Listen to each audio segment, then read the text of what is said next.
These now are ready for the fire. Okay, so we're going to place them in the fire, right?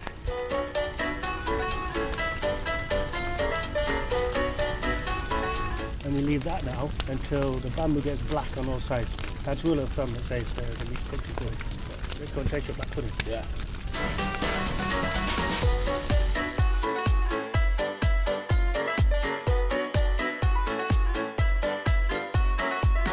And as you can see, right here, round the top of the bread, it's starting to brown on all sides. Look at that. Welcome to this week's Wicked Wild Barbecue. Today I'm going to make a 12-spice rabbit on a shovel. 1, 2, 3.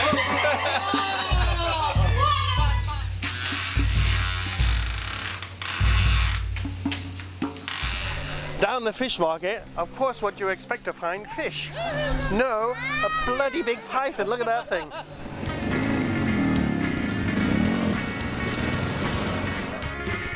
You can push, yeah? Maybe I can do alone. You push.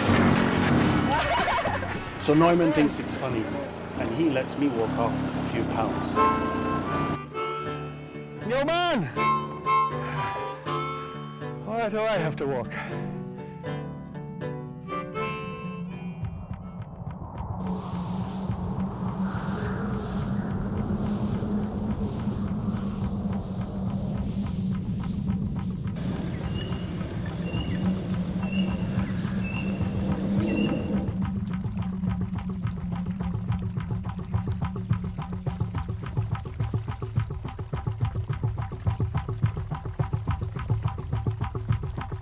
Can you do the honors for me and put him to sleep for me? You have the chopping board. Okay. You don't want to do it. You need the chopping board? No. But I feel. Ah! Oh, your sambals are spicy. Yeah. Neumann, look at that. Soft, moist. Now it's time to hang my ducks.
Now it's time to prepare lunch.